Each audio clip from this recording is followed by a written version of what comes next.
got that weekend feeling, and what a weekend we have in store. With all the big calls on all the big races, it's time for yet another What a Shout, filmed somewhere in the capital on Friday morning. Dave Orton, happy to be back with you out there. Here we are then, we're in July. It is the original Super Saturday. Lots of words about that later on, wherever you look. Quality action. And we've got a quality panel for you in conjunction with our sponsors, Bet365. Paul Kealy joins me back in the studio. A week off Keels. It was Sandown all the way for you last week, wasn't it? Yeah, Sandown Saturday. Thoroughly enjoyed it. Good afternoon's racing. Smashed my way out of trouble in the last, as you sometimes have to. But no, it was really good fun. It's good racing there. Good racing at Haydock. Good weekend. Good first day at Newmarket as well this week. It's all happening, Kills, isn't it? Yeah, so it's all happening now. And then we've got Goodwood coming up. We've got the King George before that. Yeah. It's a proper time for flat racing fans. Yeah. Happy days are here. Okay, so who else we got? Pat Cooney. Now, something tells me, Pat, they've let you out. Yeah, I'm at Newmarket Racecourse, not far from Sir Mark Prescott's training establishment. And I was up early at 7 o'clock this morning. And I saw about 500 horses walking up the gallops. And they all look $1 million, so don't come to me as being a paddock judge. But great to be here. Lovely weather. It's not going to be soft by any means. It's going to be fast ground. So cracking action. So looking forward to it. Worry not, Pat. We were not going to come to you as a paddock judge. Okay, who have we got? We scour the racing world for the best guests. And, yeah, it's July Cup time, isn't it? Who better to have than Lambon Supremo? Roger Teal joins us on the show. Hi, guys. Great to have you on, Roger.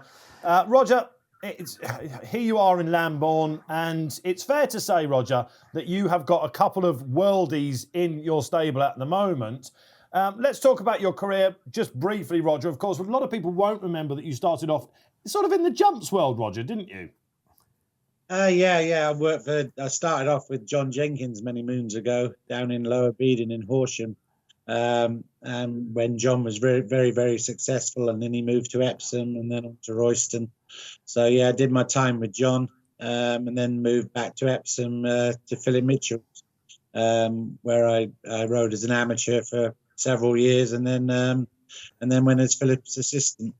Yeah, and of course, then you started out in your own right. You remember being an Epsom man. Let's get it up then, the graphic on the screen, and celebrate Roger's top flat horses. We all remember the likes of Alf, of course, a great hurdler, 2007, sort of 2010. But of course, it has been the flat horses recently. You're an Epsom man, Kills. You remember a couple of Roger's horses? Well, the Steel Tango's the one that I really liked. I mean, I used to love backing him at Newmarket. Almost had it right off in that Cambridgeshire when he was beaten by Credit Swap, second of 35 at 16-1. But he was just a really, really consistent horse. He just kept running well, and horses get close to your heart, don't you? When they keep coming out. I mean, you see a lot of over jumps when they come back year after year. But some of these horses that come out, and he was around for a fair while as an entire as well. I liked him. Yeah, Steel Tango, we all remember him. Roger and Consistency was the name of the game. He was kind of one of the horses that put you on the map. But of course, you have finished second in a classic, of course, with Tip to Win, Saxon Warriors year. Yeah, absolutely. I mean, Tip done us very proud. It was an amazing day that was. So fantastic. Was he the one that made you think about international campaigns, Roger, and stuff like that? I mean, obviously, you mentioned Philip Mitchell there. I assume the running stag days were yours, were they? Yeah. I toured the world with Stag, so gave us great experience. But Steel Tango started the ball running for us overseas. We took him to Dubai. He won twice out in Dubai for us.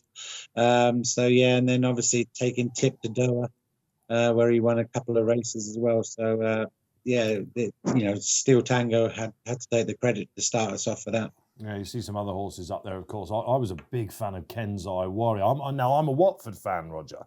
So that would resonate with you. Now, you've called Stag, you mentioned running Stag, you've called Tip to Win Tip, and Kenzai Warrior had his own nickname, didn't he, in the yard? Yeah, he's called Troy. He's called Troy Deeney. So there you go. That's a Watford link for you. You can imagine it's great fun to have a horse with Roger, of course. And, of course, we must talk about Ocean Wind, Roger, and Pat Cooney would like to ask you about him.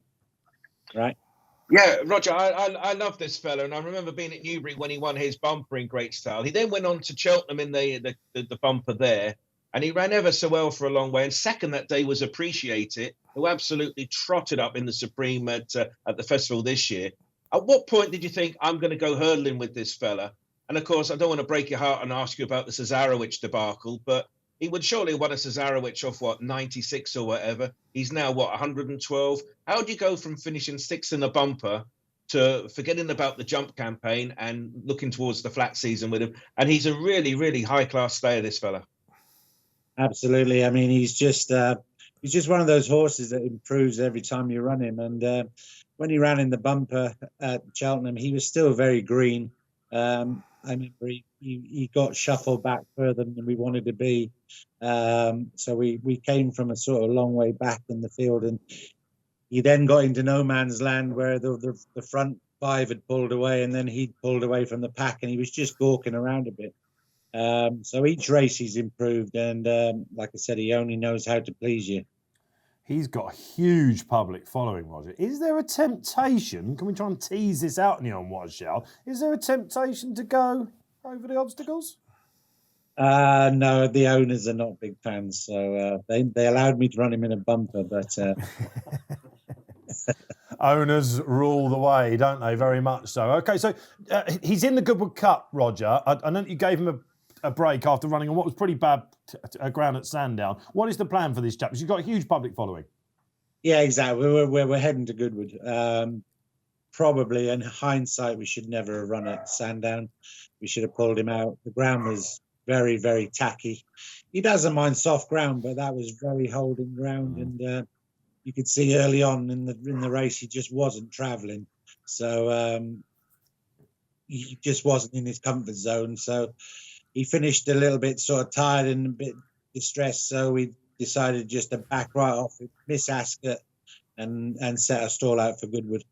He's the kind of horse that you can aim big with, Roger, isn't he? Would you think about going to maybe Maidan or something like that? I mean, travelling is not a problem for you guys nowadays.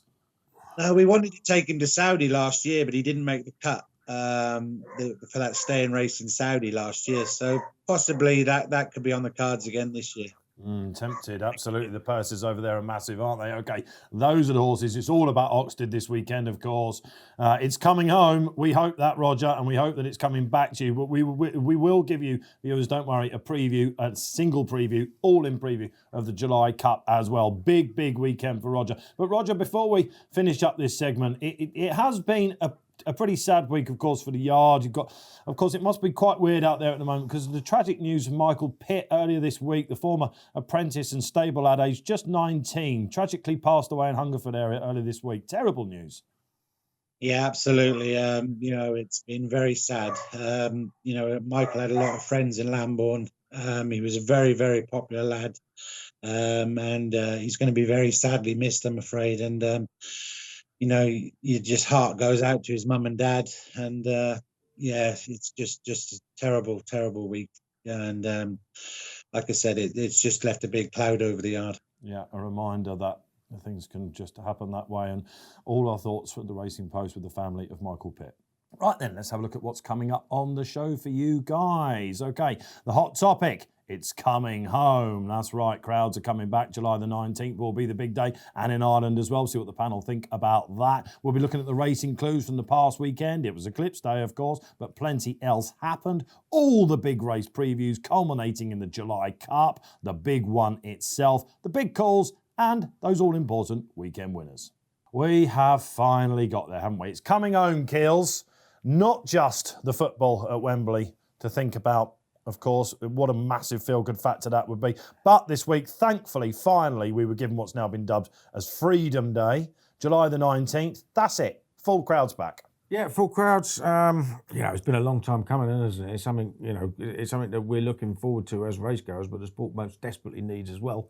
We were hoping to say March, weren't we? And then it became April, and then it became May, and then it became no Royal Ascot. We were hoping this would be the glorious Goodwood of glorious Goodwoods. Yeah, can't we? And given that the weather's been so crap all year, we might finally get a good week then. Man, when it rains there, can you imagine what it'll be like? It's ages since I've been down. It's ages since I've been down there, and it'd be nice to actually go there with a good day, because it's one of the most beautiful racecourses in the world, isn't it? But July the 19th, go and check it out on the website. What's racing that day? Let's make this glorious Goodwood and Galway the best ever. Let's get some racing clues out there for you then. Of course, it was Eclipse Day at Sandown. We must start there. Paul Kealy was there, as we well know. And we think he's sobered up enough to tell us whether St Mark's Basilica is the best 3-year-old in Europe right now. But we'll go to Kills after we go to Pat Cooney, because, of course, big day for Bet365. 4 runners, though, Pat, in the Eclipse. How did that leave a taste in the offices up in Stoke? Well, it still made for a fascinating renewal of the race, didn't it? But forgetting the result, and what a wonderful horse he is anyway, St Mark's Basilica, in terms of turnover, ordinarily the Eclipse would take a degree more than they certainly would on the Old Newton Cup, which was just a good handicap. No household names, in all honesty, but one of these tough handicaps. We virtually took like for like on the Eclipse as we did the Old Newton Cup. And, the punters just don't really like these 4-runner races that are interesting rather than betting events. Of course, with the Eclipse, we weren't sure who was going to lead. We presumed that Dave might lead. We weren't sure about the ground. It was very much a non-betting event, really, wasn't it? But with Haydock, with the Old Newton Cup, what you see is what you get. Good competitive handicap. But I was slightly surprised the turnover on the Eclipse was as disappointing, shall we say, as it was. But no fault of the connections. Let's hope we get a 9-10 runner race next year. Yeah, I think probably likely, Pat. But let's talk about the race itself then, Kills. It was billed as one of the most exciting races of the season. Thankfully, Adabe was in there, because nowadays he wants to get on with it, doesn't it? He finished second, a gallant second. I think we can say that on his return from Australia. But what did you make of it in total and the winner? Well, I mean, I'd taken the winner on. I know he'd won 2 classics and 3 Group 1s in a row, but I thought all the form was fairly soft, and I couldn't have been more wrong. I mean, he was extremely good, and he took lengths out of him when he was asked to quicken, and he really did stride away from him. I don't think there's any reason to believe that Adabe hasn't run near his best, and he's fairly thrashed him. That was good. I mean, Mishriff was a bit disappointing, I suppose, but they've just been beaten by a very good 3-year-old. Whether he needs that little bit of cut in the ground, I don't think it was that bad at Sandown, mind you, on the day. Whether he actually, they're going to follow the ground with him and what they do next. He saw that trip really well, didn't he? Yeah, they said that he'd be all right on faster ground, but they have kept him. Yeah, but I mean, it's he's been running on soft ground and doing rather well on it, isn't it? Like the old adage that top class horse will go on any ground is nonsense more often than not, isn't it? Like, massive boost to the French Derby, Kills, isn't it? Yeah. I mean, let's face it. I mean, there was talk about we had a big piece in the Racing Post the other day about saying maybe we should change the distance. Julian Muscat, of course, or move it. Julian Muscat, or move it, and then what should we do with it? Look, end of the day, most of the French derbies, when they changed it and went down in trip, were terrible, weren't they? Like, what I mean? Suddenly we've got a very good one. Aidan O'Brien's first winner of it, I believe. It was. So Mishriff had won it the year before. Mishriff had won it the year before. So it's now churning out good winners. Doesn't mean the Derby won't continue to churn out winners, or it won't bounce back. Like it's not that long ago since See the Stars, is it? Is he the best 3-year-old? I think he's about way. He's most definitely got the best. Poetic Flair might have something to say about that. He's definitely the best 3-year-old middle distance colt, and Poetic Flair is very much the best 3-year-old miler. Although a certain Baid may have something to say about that. Let's wait. Let's tease that, because William Haggis is going to end this Racing Clues segment. Let's go to Haydock. Did you see any of Haydock? I know you were lauding it up, weren't you, at Sandown? A right old jolly. While some of us were still working, man. I had a good old roar because I backed Lady Hayes in the Lancashire Oaks, and she finished second at a big price. She did, behind Alpinista. I was on Cabaletta, who finally looks like she's coming good. But I thought I got the money. You thought you got the money, and Alpinista came through. And when you look back at it, strange old drift, because she was much shorter in the round, wasn't she? I don't know. I thought she handled anything, didn't she? I mean, again, it wasn't that bad. Yeah. So yeah, good performance. I don't think it was much of a race, to be honest. But when you're talking about Group 2 standards, but the right horse won. Yes, okay, so that was Haydock as well. Okay, Pat, you mentioned the Old Newton Cup. I think that'll be a strong race, don't you? Yeah, it always is. And Alanak initially was quite hard to fancy, but of course he has got group form to his name. You alluded to earlier, My Frankel finished third, and he was an eye catcher. And in just terms of jockey style, you don't often see Richard Kingscote hold one right up at the back, but that's what he did on Saturday on this fella, My Franco, who's got a mixed bag of form, it must be said, but he certainly ran and travelled strongly. He got beat 3 lengths in the neck, and he was running on strong to the line. He's one of these horses, we often say with Sir Michael South, he keeps an older horse in training. Oh, they'll improve. Well, this one looks like he really will improve. I'm sure he's a big handicap in him, but it was good to see Alunak bounce back. And Sylvester de Souza, honestly, I spoke to him yesterday. Every time we sponsor a race at Bet365 and it's a handicap, he usually wins it. And I said that to him yesterday, and he goes and wins our handicap yesterday at 12-1 as well. So that's the clue. Bet365 sponsored races. Back SDS. There you go. All right, there's a formula for you. Of course, it was Newmarket, and as you mentioned, Babe. But before we do that, congratulations. You finally, and it is finally, you managed to get Al-Azi beaten, of course. Yes. Yes. Well, I thought the writing was on the wall at Epsom, really, because I thought he hung fire then. You called it, man. And it looked like he hung fire again. And don't get me wrong, I think Franny Norton gave the winner, Sir Ron Priestley, a really good ride from the front, picking it up. And so often these Mark Johnston middle distance stayers win races like that. I mean, I think Communique won it a couple of times as well, didn't he?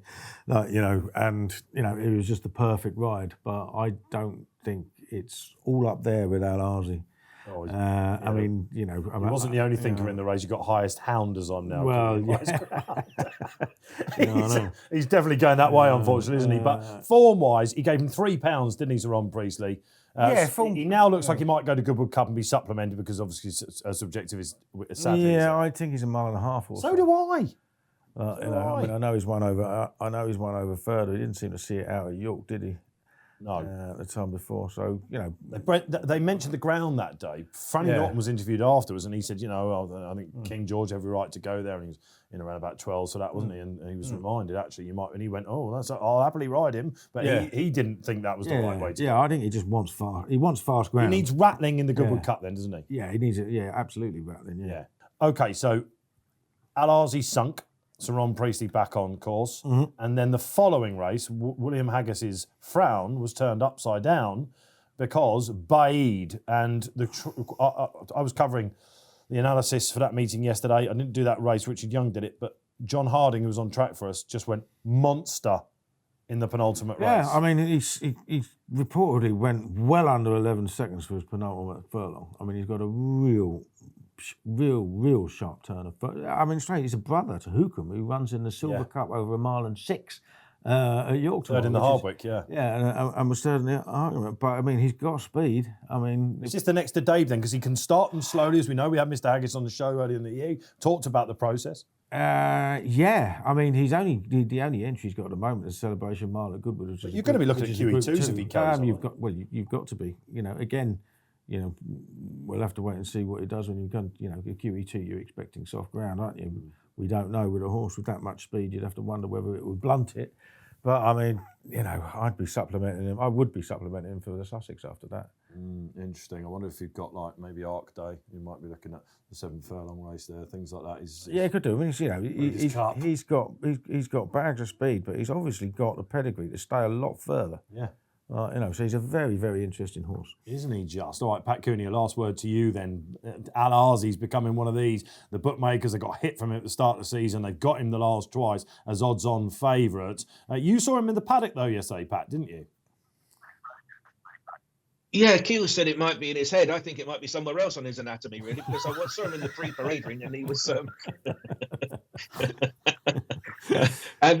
He was enjoying life, let's put it that way. And so he's a fabulous looking racehorse, I must say, but he's still got to grow up, shall we say. But the talent's there. I suppose yesterday you did think, well, if he is going to get beat, it'll probably be a good Sir Ron Priestley really serving it up to him. And that's exactly what happened. He's very, very talented. Maybe he's not as good as we were hoping he might be. But I think... he's got to mature a little bit more. But as you touched on, Baid, half an hour later, he looks a wonderful horse, doesn't he? I just wonder how bold connections are going to be with him, or will they just go on more of a softly campaign and look for him next year? But as for Al-Azi, I don't know. He comes with a bit of a question mark now. Don't we all, though, Pat? And let's face it, we've had most of the classics, but the flat season, we've now had the 3-year-old beating the older horses. It's igniting. First of the big race previews for you then, it is the Group 1 July Cup. Pat Cooney, I'm going to come to you before we go down the panel. Throughout Royal Ascot Week, we were getting quotes for this, quotes for that. Everything that ran in over 7 furlongs or 6 furlongs that won, they were all pointing to the July Cup. And man, most of them have turned up. Oh, absolutely. I mean, this is without doubt one of the most competitive Group 1 races you could possibly get, isn't it? I say, and you've got all the different strands of form all merging together. You've the older horses, the younger horses, the ones dropping down in trip. Oh, it's just a race for the ages, this one. And of course, Roger's running last year's winner, Oxted, in the race as well. It's just a fascinating race. And there's some horses, quoted at 16, 20 to 1. They've never been that kind of price in their whole life before. But as things stand at the moment, I think Dragon Symbol may be just about on pace to be favourite for this race because he's a hugely popular horse. But whether he can win is another thing. I was going to ask Roger about the draw, actually, in the race, because he's in 16. Rohan is in 18, but Rohan's a hold-up horse. He's no good to you early on. Starman 4, Dragon 6. Roger, you must have been heartened yesterday by the 6 furlong handicap when they finished 16, 15 and 19 as a result. So you might have grown getting 16 originally. Is that still the case? Yeah, well, on my way up to Newmarket yesterday, I was sulking a bit. Starman and Dragon Symbol are low, and we're parked up out on the outside there. But obviously, the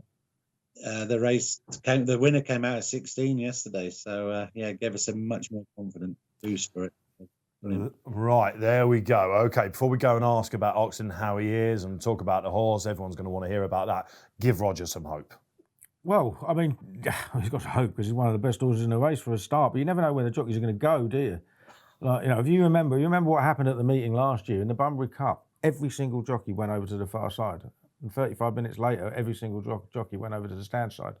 So we don't know what's going to happen if they run as a group. As long as Oxted's got some horses to follow and some pace to follow. I mean, he's such a strong finisher, isn't he? Like, Yeah. I mean, I'd imagine, Roger, you couldn't believe your luck at how fast they went in the King's Stand. No, it was it was great to see, actually. Well, mind you, saying at the 2 furlong pole, I was a little bit, well, maybe I've dropped this one. But he come through. They just stopped, didn't he? Came through powered, went away. I say the money was down as well, wasn't it? It was the gamble of the race. Oh gosh, yeah. I mean, it was, it was a really good performance, and he's now a 2-time Group 1 winner who is defending champion. I think he's the right favourite, to be honest. I've got to be honest with Roger. Right, I was asked for a sprinter to follow through the winter. You know when you're talking all about Cheltenham and Leopardstown, Dublin Race Festival, all that sort of, and someone annoying on the news desk comes up to you and goes, "We need 10 to follow on the flat," and you're like, "I can't remember." Anyway, so my sprinter to follow this year was Oxted. All right, I thought he ran so well on Champions Day, considering he had the break and the ground was probably against him and all that sort of stuff. I thought, this is it. And I've got to be honest with you, Roger. We don't just curry favour here with a guess. I thought you mugged up big time by taking him to Saudi. He got beaten in the Aberdeen, but it was more the run in the Duke of York that I thought to myself, maybe this is just as good as he is. And boy, you got it right in the King's Stand.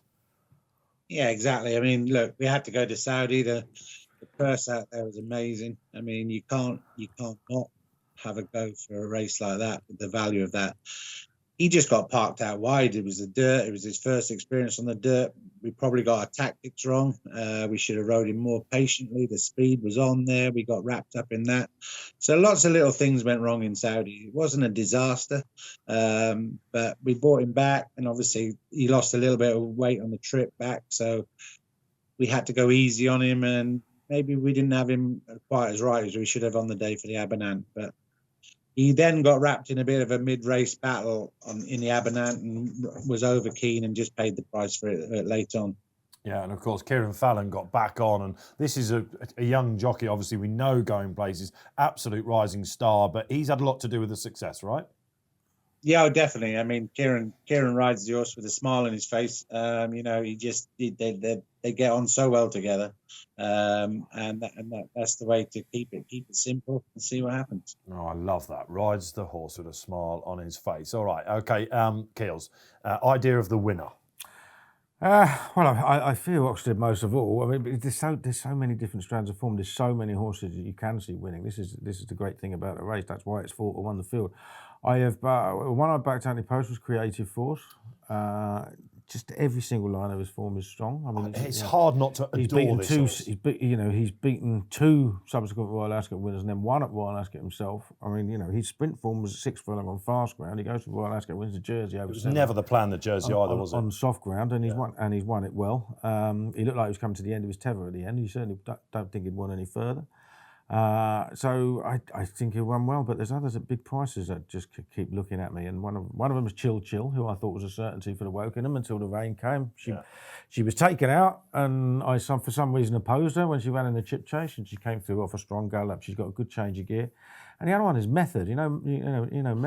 Method looked like it was going to win that Sandy Lane at Haydock. Well, he just got bogged down in the mud. I mean, it was really heavy that day. Quite a keen horse. He's a keen horse. If they go fast, he's another one that could run really well. So, it's like a lot of these races. I don't think they're ones with big stakes, but my money is on Creative Force. I think Oxted is the most likely winner out of the front ones at the market. Yeah, I do. There's only ever been 5 back-to-back winners of the July Cup. I think he's got a massive chance. I think he's just coming into it. He'd be on top for me. Creative Force, I'm a huge fan of. I just managed to knock him out. Rohan is one that I don't really know what to do with him. Well, he just keeps winning, doesn't he? He does. I backed him when he got beaten on the all-weather kills at the start of the year. I was like, rated 55. I mean, you don't know what's going on. He came through that Wokingham like a fresh horse, didn't he? Yeah. It was ridiculous. A mark of 112. It's last to first, pretty much, wasn't it? Incredible performance. There's nothing between him and Dragon Symbol, obviously. Well, yeah, thank God you mentioned him, because this is a horse that you think is pretty unlucky to be unbeaten, obviously. Yeah. I mean, he was on the wing in the Sandy Lane, wasn't he? And he just failed to get up, and then obviously last time he's carried a horse over the track. Now, whether he would have won or not, I don't know.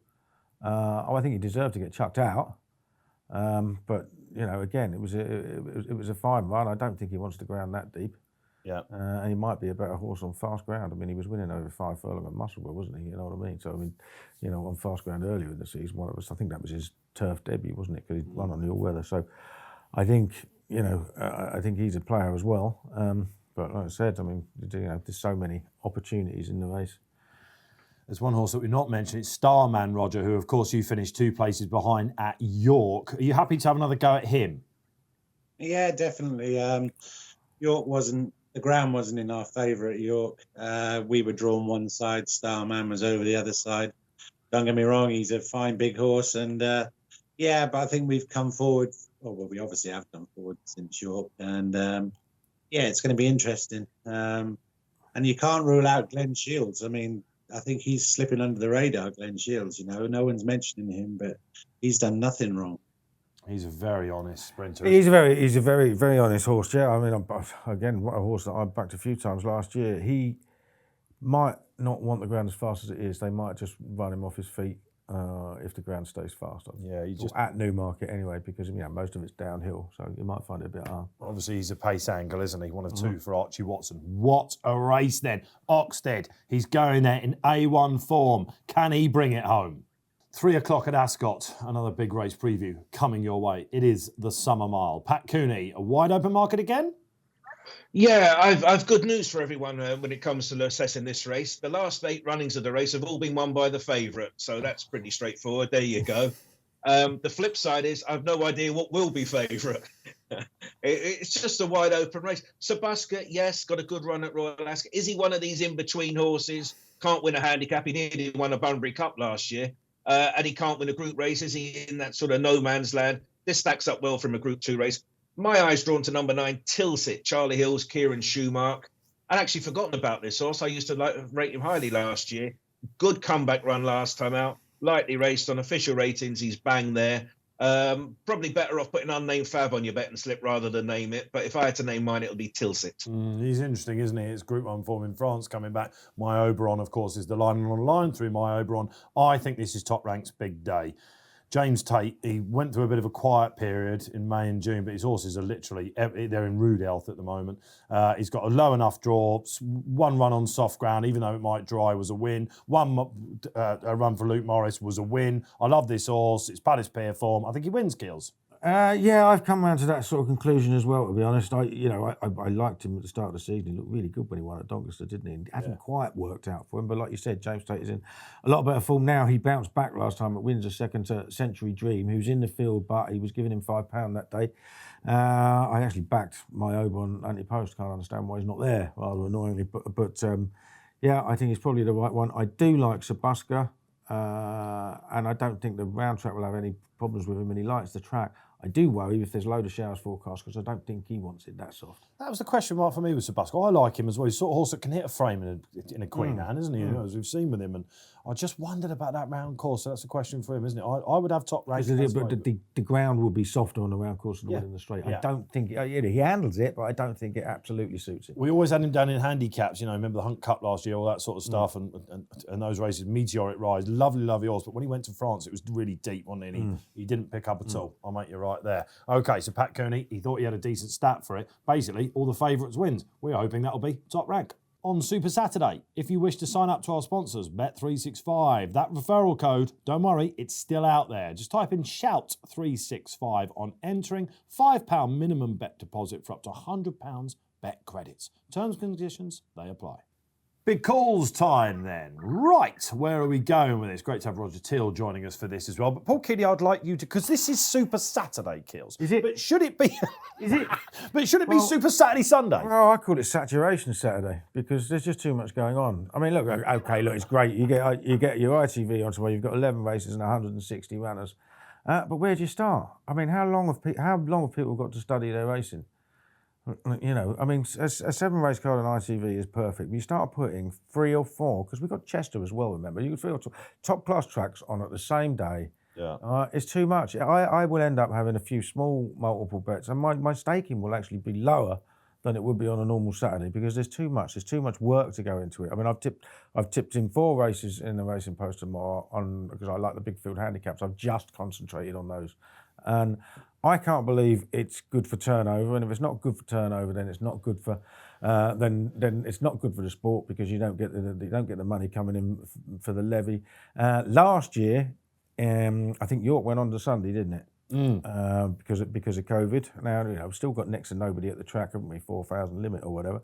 So I can't see why that wouldn't happen. But I'd imagine turnover would have been much bigger if it was spread over the 2 days and you give people the chance to study all the cars. Because too many good races on one day, I mean, it just does your head in. Yeah. And you have that other worry about unknown jockeys or unfamiliar jockeys on horses they don't know. With the 1 meeting rule. With the 1 meeting rule, you can't go from one to the other. It does provide opportunities for some of the lower profile jockeys to get good rides in big races, but it's not ideal if you're a punter. I just think it's silly that it keeps on going on, but nobody seems to be paying any attention at all. Yeah, okay. All right, Roger, what do you make of this? All of this top racing on the Saturday, surely they can spread it out, right? Yeah, I think, you're right. Possibly you could spread it out a little bit. Like you say, with sport for choice, like you say, in one day, and you could have put it over 2 days, would have probably made more sense. But obviously, don't forget football on Sunday. So there you go. I see. Fair enough. Off this one, isn't it? I suppose it's Wimbledon as well. We shouldn't forget about that. There was a small matter of Wimbledon going on as well. But I would have liked them. There's a lot being said, Pat, aren't there, from the bookmakers at the moment about turnover. And you see a lot of these big bookmaker figures at the moment, yourself included, saying, we're trying to talk to the BHA and saying, we're not getting this. Our customers would like more Super Sundays, right? This was surely an opportunity.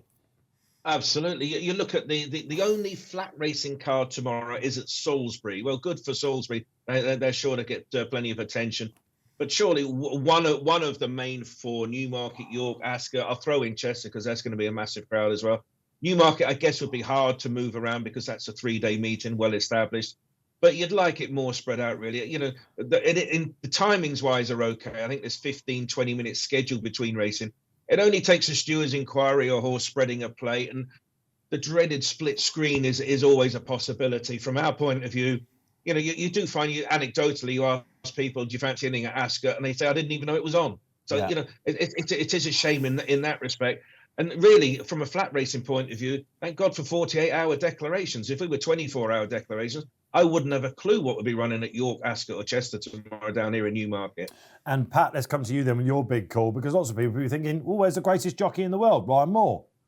Yeah, Ryan Moore. I was looking, I'm thinking, oh, well, he's not a Newmarket. Oh, well, he's probably at one of the other Super Saturday meetings. Well, he's not. He's at Belmont Park in New York. And why is he going there? Well, it's the Belmont Derby and the Belmont Oaks. Now, punters remember Bolshoi Ballet being all the rage for the Epsom Derby. Didn't work out. Santa Barbara being all the rage for the 1,000 guineas and the Oaks. She ran a lot better last time out. She's in the Belmont Oaks. Tremendous prize money. I think I wrote it down. It's 280 grand for the Oaks if you win that, and 440 grand if you win the Belmont Derby. That's why he's out there in Belmont. I wouldn't imagine Aidan O'Brien sending two talented horses outside the Breeders' Cup to America before. They're both short enough. They're both odds on at the moment. So I'm not giving you any gold bars or anything, but significant that they're there. And, a lot of prize money up for grabs. So it'll be well worth in that those two run tomorrow night. Very interesting, yeah. Both flopping favourites in the Derby and Oaks, obviously, as well. Yeah, absolutely. Of course, Bolshoi, got a lot to prove, hasn't he? 11 or 8 or something. He's usually saying show me heaven over there, isn't he? So Ryan, they're obviously seeing the ball big with this one, aren't they? Yeah. Yeah, so there you go, 9 o'clock basically, stateside. Ryan Moore's over there as well. All right, I'll just give you a big call as well. I thought I saw the winner of the Ebor, My Frankel, by the way, in the old Newton Cup last week. What do you reckon? He came from. Where did it finish? Can you remember that, Kills? Where did it finish? I know you were probably staring down the barrel of two Chablis by that point. I was a bit sozzled by then, I'm afraid. He came from absolutely nowhere. And I think the horse I tipped in it stayed absolutely nowhere. Bad memories for Kills then. We just about got him out of his sozzled memory. But something I want to talk about is the really shocking news, really, that Subjectivist is now out till Royal Ascot at best next year. Which is a massive blow for the Mark Johnson yard, of course. This was the worst kept secret all week, wasn't it? Yeah, I mean, it is I would say worst kept secret. I mean, everyone knew Kills, but we got told it. We got blown over it. You hear things. I mean, they're probably hoping against hope that something will show up and it's not as bad as they think. Now with social media, Kills. Yeah, of course. You've got to get the news out there, haven't you? It's not like there's a massive betting race around the corner, is it? You know what I mean? It's just one of those things. It's a reminder that horses are fragile animals. Yeah. And, we hear of horses going wrong all the time. It's actually surprised that it doesn't happen to more high-profile horses. We hope he comes back. He looked great at Ascot.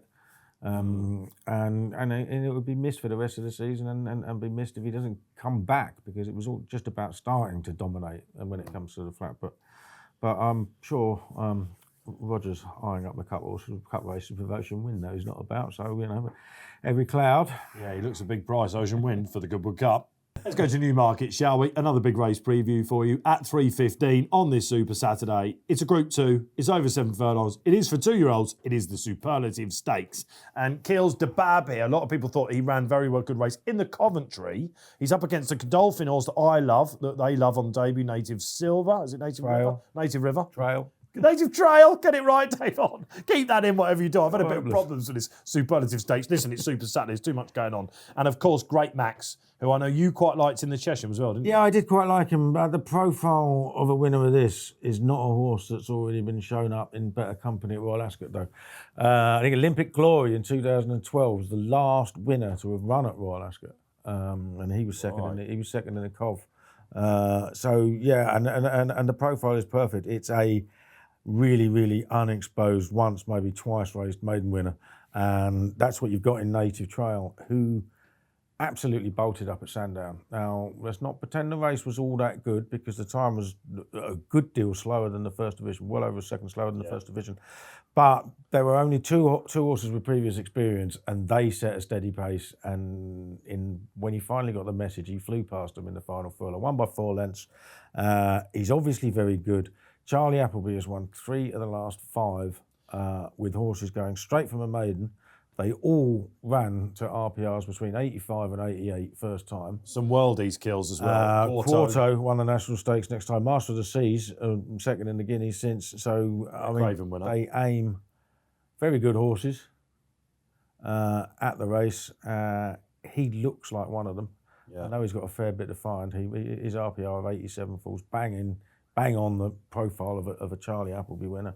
Yeah. And I think he'll be hard to beat. Yeah, so do I. Absolutely echo all of that. No need to go on. But Dabab, Pat, a lot of people came for this, thought he ran a very big race in the commentary. And Ebro River, who was just behind him that day, ran all right at the meeting earlier this year. So we think the form is okay. What price will Dabab go off, do you think? Clear favourite, or will Native Trail threaten this?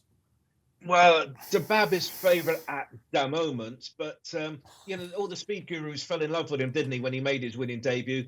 The Ascot run was fine, not a problem.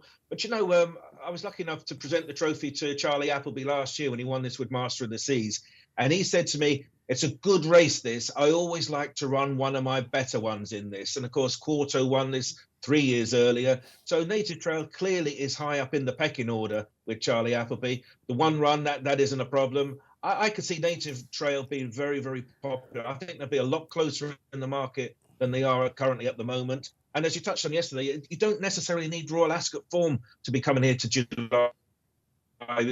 the July meeting. We saw that in the 2-year-old race on Thursday. Everyone was all over you. Are you with the Norfolk form? Are you with the Coventry form? Well, it was neither of them. So you don't need to have the Royal Ascot form in the book. Dabab, the favourite at the moment. But I think Native Trail will have a lot of momentum behind him, and he would be my selection. Okay, Native Trail then. That is a unanimous pick. We're expecting him to be the man. 350. Yes, another big race preview for you. Oh, we're spoiling you on this Super Saturday. We're only picking 5 out of 100 races for you, of course, that are going on. But Kills, this is one of our favourites of the summer, isn't it? It's a great, great handicap this. You can spy something in it that might have been aimed a little way off. I think I might have found one of you. I always think I found one when it comes to these races, but you never know, do you? I mean, obviously there are two very obvious favourites in Perotto and Amethyst. Perotto won the Britannia. Your old mate. Came from the back of the field. Amethyst is on a 5-timer, showed a tidy change of gear to get himself out of trouble. My worry with him is a big field because he's under pressure early. And he takes one as well, isn't he? He's in trap one. He takes a while to get going. He does look pretty good. I've actually backed 2 horses that finished behind him that day. One of them being a bit of an old fav of mine, Kimmy 5, but I don't know if, but he's shaping really, really well. Joe Tute's horse, yeah, he's shaping like he's going to hit the sort of form he was in last summer, and he was 6 in this race last summer, finished on the bridle. That was when they all went across. Yeah, that was when they all went across the far side. Yeah, backed him last year. Yeah. They all went across to the far side, and he was stuck there behind a wall of horses, couldn't get out. No guarantee that won't happen again because you don't know what jockeys are going to do, but he cruised past Amethyst in the mid part of that race when Amethyst looked to be going nowhere. Yeah. But didn't see it out. Now it might have been the case that he came from too far back off a steady pace and just got a bit tired at the end. But in a stronger run race, that's what he wants. This time last year, he's 6 in that. He followed it up by running second of Summergand in the Stewards Cup under Kieran Fallon, who's on. So I'm hoping he has a good day because obviously he's on Oxted as well. And that'll be good for Roger. But I think he's got a big shout on him. And behind him was On a Session. Now, On a Session, he's been second 2 years on the spin in really valuable handicaps in Galway when he was trained in Ireland, off slightly higher marks than he's got now. And he's another one who travelled really, really well, but he got really warm beforehand. I mean, really warm. He must have blown a lot of energy. He went very short in running for this race because he moved up looking like he was going as well as anything, and then just ran out of puff. Now, they've only been beaten, I think it was 1 1/4 length, Kimmy 5 and 2 3/4 lengths On a Session. He's one of the outsiders of the field. He's handicapped to win. They've got a first-time hood. If that keeps a lid on him, I think he might run a big race as well. I mean, I think there's some extra places on offer as well. So I've backed those 2 each way. Amethyst, the interesting thing, is under a £6 penalty, but makes him £3 badly in because the handicap have only put him up £3 for that. Just get the feeling with him, Kills, that he's got bigger targets waiting for him, don't you, down the line? He looks Mr. Haggis, we know, loves him. He looks like a miler, though, doesn't he? He does. He absolutely does. And I thought he could be one for all the big handicaps. Golden Mile, I thought he might go to. But he's obviously proved himself on the track. And he did look beaten last time, didn't he? Pulled it out of the fire. I think I'll be surprised if he doesn't go a favourite. You do not want with a horse like him that takes a while to get going. You do not want any traffic problems. Yeah. Because he doesn't have the automatic change of gear to get out of it. Yeah. One horse that I'm keen on, Kills, is Shine So Bright for the King Power lot. I think I've looked at this horse and I think this has been the plan for him. From the front? From the front. And you can, surprisingly enough, You don't know where jockeys are going to go in this race, as you've alluded to already. I've got a King Power horse for later, actually, but go on. We'll get to that, Keels. And I can just see if he doesn't get too hassled. If you watch his run back in the Cathedral Stakes last time, he gets done for toe by some fast horses. And this Easy 7, I think, is what he wants. And you can make all in this race. I've seen it before. He's won for me at a price. Amethyst, I will have a bit on. Because if you remember when we had Mr. Aggis on this show earlier on in the season when he was running in the John Porter, he said the Nat probably runs this weekend. It was Amethyst, and to do what he did last time was impressive. And I've got to have a bit on him, but stall 1 does worry me. Pat Cooney, brilliant preview there from Keels. You can tell he's really invested into this. Watch back Kimmy 5, by the way, in your members section. You'll probably be with Keels, won't you? Who are you with? Well, it's a fascinating market. You know, when we got the entries for it, it was pretty much uniform in the office. We went with Amethyst and Perotto. We take Perotto, the Royal Ascot winning form, Amethyst, the William Haggis, sexy profile, and they've been at the head of the market ever since. So it's quite interesting that they're still there. I keep coming back to last year's winner, number 1, Motta Kyle. He's got Frankie Dettori aboard tomorrow at no negative. He's drawn in stall number 3. He won off 105 last year, and he won handily enough. He's only £4 higher. He was okay last time out as well. I think he just brings that I'm almost a group horse type of profile to the table. There's plenty if you scratch below the surface. It might have been Mission Impossible in time, giving weight to Amethyst or Perotto. But I like Motta Kyle. I think he's got a good profile for the race. And I would imagine, having won it last year, he would have had this race on his radar once again. So I'll go for the top weight under Frankie Dettori. All right, then, class horse in a class handicap. It certainly is that. Good luck in the Bunbury Cup. Who wins? Get your selections in below. 4:05. Let's go to the Knavesmire. Yep, it's the John Smith's Cup. Should this be run on the Sunday? Maybe, but it's run on the Saturday. Here we are, Keels. This is one of the best handicaps of the entire season. I won't care what day it's run as long as I back the winner. So it's a brilliant race, Keels. Who wins? You've given us the Bunbury Cup. You're really invested in that. I'm always invested in these races. I've backed 2. I mean, Anti-Post, I backed Surrey Pride. I think, you know, the form of that York race that he won last time was just brilliant. You know, he really commanding winner from Macram, who's come out in second in the Zetland Gold Cup, then hacked up with Sandown last week. Would actually be worse off at the weights if he was running with him now. Surrey Pride's up £6.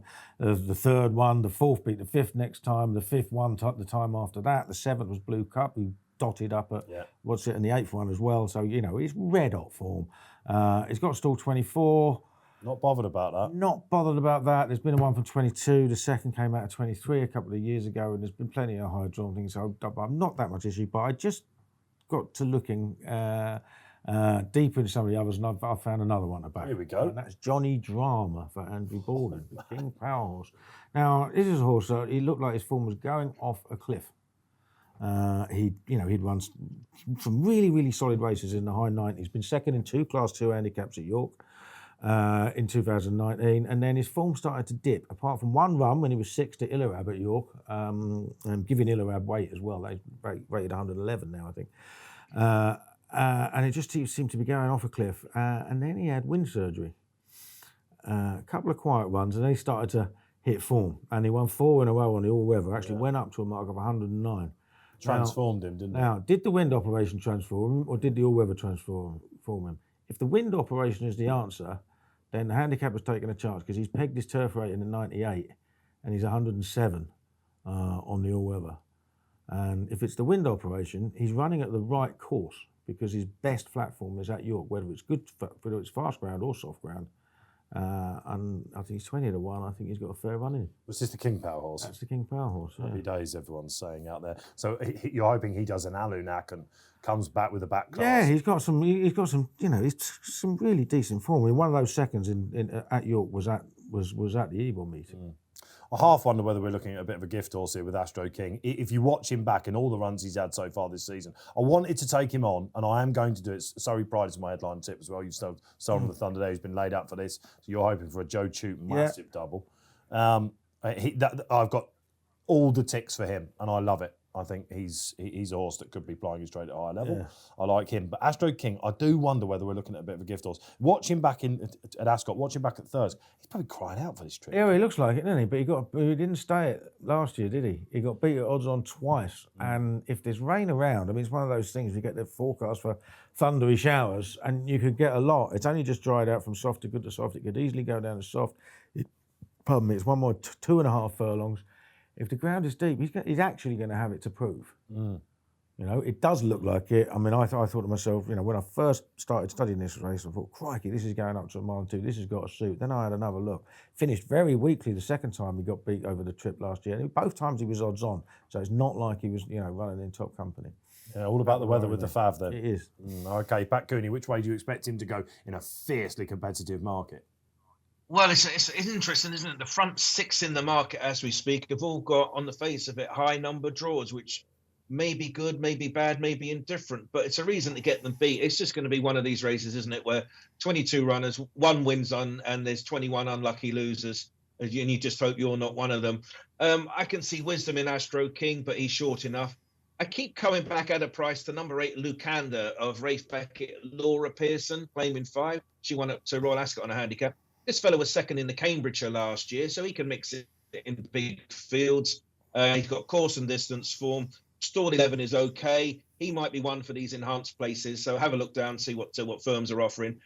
Yeah, runner up in the Cambridgeshire. That seems okay to me. Forget his run in the Royal Hunt Cup last time out. Then that didn't happen. And on balance, his form is okay. I can make a plausible case out for him at its current price. I like the ground, weren't you, Lucanda, for King Rafe? But you're from Epsom, so Surrey pride. Yeah, Surrey I'm at pride. a wedding in Surrey. You're at a wedding in Surrey. There you go then. What? It's all happening. Let's get some naps out the way for you then. On Super Saturday, loads to aim at, Keels. Which is top of the pile? It's just a real solid one. Winter Power, one of the ones responsible for setting the ludicrous price in the King's Stand.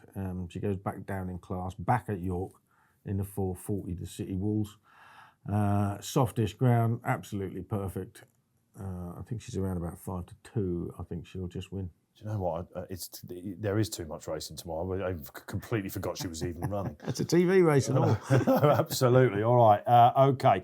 In the Summer Mile at Ascot, this is Top Rank's time to shine for James Tate, a trainer who's got his horses in rude health. Luke Morris, 1 from 1. As previously mentioned on the show, I'm strong on him. Pat Cooney. Yeah, the lucky last at Newmarket tomorrow, the Bet365 handicap. I'm going for Parachute, number 5, Tom Marquand, Ed Walker. He might have a good day, of course. Progressive type, excellent third at Royal Ascot. He's just one of these horses that's improving race by race by race, and I think he'll run a big race in the lucky last at Newmarket tomorrow. Yeah, he did run well last time, didn't he? All right, there's 3 for us then. Let's go to Lambourne then. Now, Roger, just before we recorded this segment, you said you're the worst tipster in the world. I have to say, Roger, a lot of your horses, when the money comes from, don't often leave it behind, man.